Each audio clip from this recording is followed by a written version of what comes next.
Assalamualaikum warahmatullahi wabarakatuh. Saya Adil Ashraf bin Abdullah. Pada hari ini saya akan menerangkan perbezaan antara kaedah kualitatif dan kaedah kuantitatif bagi aspek bentuk data. Terlebih dahulu, saya ingin terangkan bentuk data bagi kaedah kualitatif. Seperti kita tahu, data dalam kajian kualitatif ini bersifat deskriptif, iaitu lebih kepada penghuraian makna terhadap sesuatu perkara yang dikaji. Data dalam kaedah kualitatif ini berbentuk perkataan atau struktur ayat yang lengkap. Perkara ini berbeza dengan kaedah kuantitatif, di mana data dalam kajian kuantitatif ini melibatkan angka-angka, data-data numerical atau statistik. Data-data tersebut boleh diukur. Seterusnya, berdasarkan artikel yang dipilih bagi kaedah kualitatif ini, data diperolehi melalui analisis yang dilakukan terhadap penulisan latihan pelajar-pelajar Indonesia di Universiti Teknologi Malaysia untuk mengenal pasti kesalahan bahasa dalam penulisan mereka, iaitu melibatkan kesalahan sintaksis, morfologi, kesalahan penggunaan kata ganti nama diri dan sebagainya. Tetapi artikel pilihan untuk kaedah kuantitatif pula, data diperolehi melalui tinjauan, iaitu seramai 72 orang responden terdiri daripada penduduk-penduduk Pulau Tuba di Langkawi, Kedah dan Satun, iaitu kawasan yang berada di selatan Thailand, untuk mengetahui tahap penguasaan masyarakat tersebut terhadap dialek Melayu Kedah. Ini merupakan sebahagian contoh data bagi kaedah kualitatif dan kaedah kuantitatif. Jelas dilihat di sini, data dalam kaedah kualitatif banyak menggunakan ayat yang lengkap, iaitu seperti dalam contoh di atas, pengkaji mengenal pasti kesalahan sintaksis dalam penulisan pelajar-pelajar Indonesia tersebut. Berbeza pula bagi kaedah kuantitatif, jelas menunjukkan penggunaan angka-angka bagi data-data tersebut. Contoh di atas jelas menunjukkan data-data berbentuk angka untuk mengenal pasti tahap pemahaman kata kerja bagi dialek Melayu Kedah. Seterusnya kita lihat instrumen kajian. Instrumen ialah alat, kaedah atau cara yang digunakan penyelidik ketika menjalankan sesuatu penyelidikan. Mula-mula kita lihat artikel kualitatif.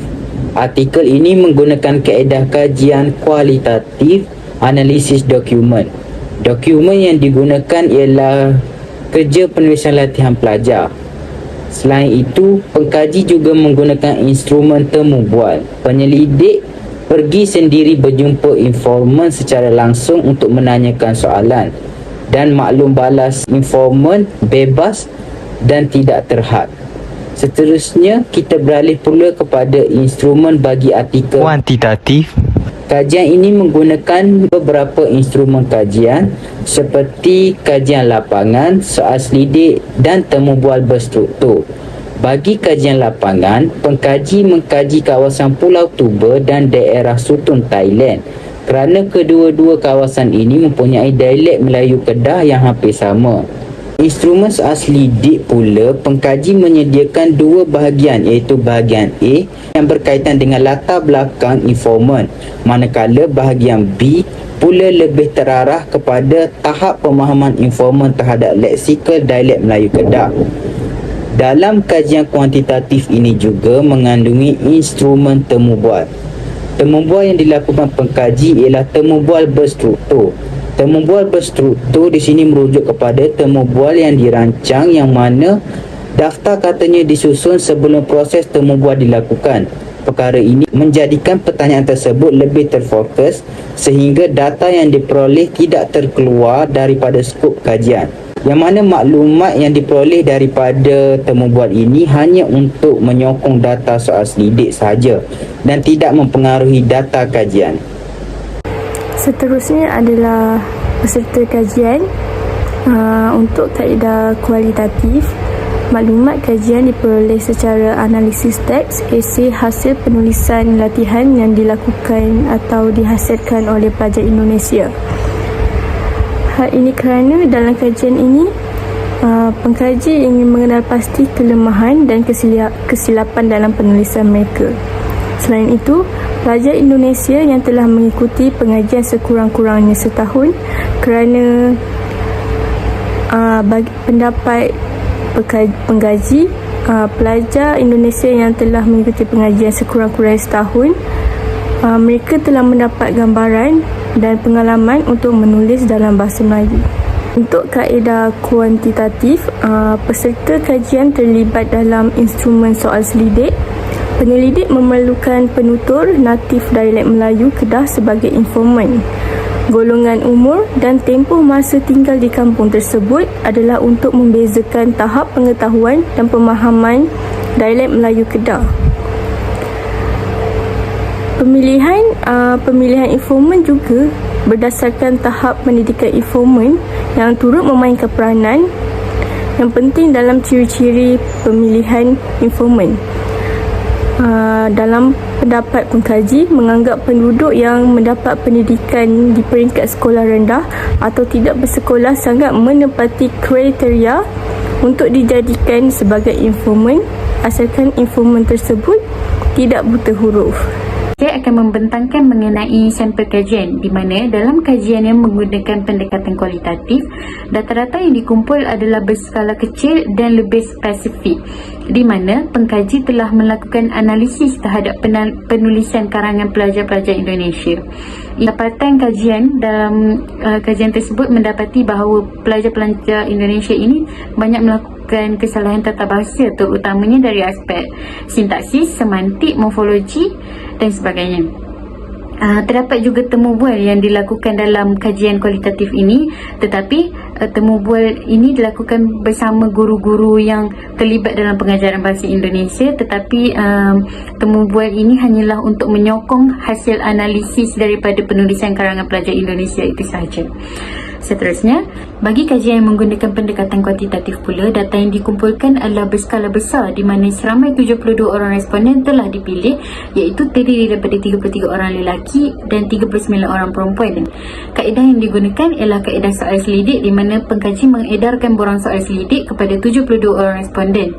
Dalam borang soal selidik itu telah dipecahkan kepada dua bahagian, iaitu bahagian A dan bahagian B. Dalam bahagian A terdiri daripada beberapa pecahan, misalnya daripada nama, umur, tahap pendidikan dan dialek pertuturan yang digunakan di rumah.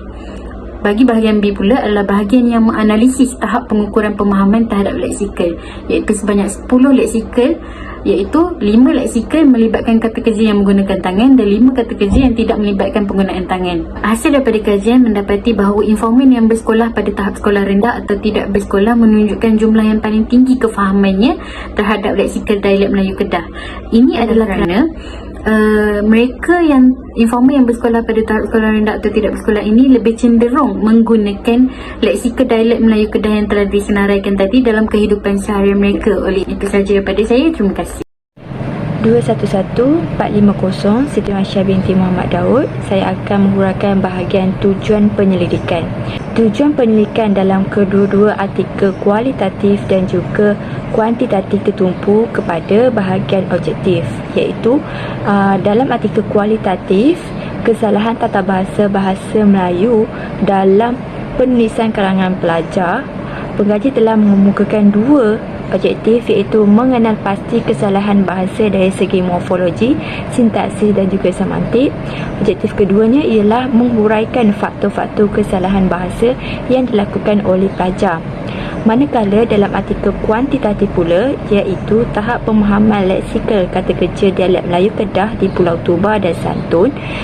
Pengkaji telah mengemukakan dua objektif juga, di mana objektif pertama ialah menganalisis tahap pemahaman dialek Melayu Kedah dalam kalangan masyarakat di Pulau Toba, Malaysia dan juga Santun, Thailand. Objektif kedua ialah menghuraikan tahap pemahaman leksikal di MK di Pulau Toba dan Santun berdasarkan sosio-kognitif. Berikut merupakan bukti dalam artikel kualitatif dan juga kuantitatif yang terkandung dalam objektif kajian, di mana artikel kualitatif, objektif pertama dari segi kesalahan sintaksis, iaitu pembinaan ayat majmuk dan gabungan, kesalahan pengguguran subjek dalam ayat. Seterusnya, kesalahan dari segi semantik, iaitu penggunaan kata yang betul mengikut makna. Kesalahan dari segi morfologi, iaitu kesalahan penggunaan kata sendi dan juga kata ganti nama diri. Objektif kedua pula iaitu faktor, iaitu pelajar kekurangan pengetahuan terhadap sistem bahasa kedua dan juga penggunaan bahasa Indonesia dalam penulisan bahasa Melayu. Manakala dalam artikel kuantitatif, dalam objektif pertama, iaitu pengkaji telah melakukan pecahan dari segi nama, umur, tahap pendidikan, dialek pertuturan di rumah, keturunan ibu bapa dan juga pekerjaan. Manakala dalam objektif kedua pula, pengkaji telah menyenaraikan beberapa leksika dalam borang soal selidik yang melibatkan aspek kata kerja kepada informan. Sekian daripada saya. Terima kasih.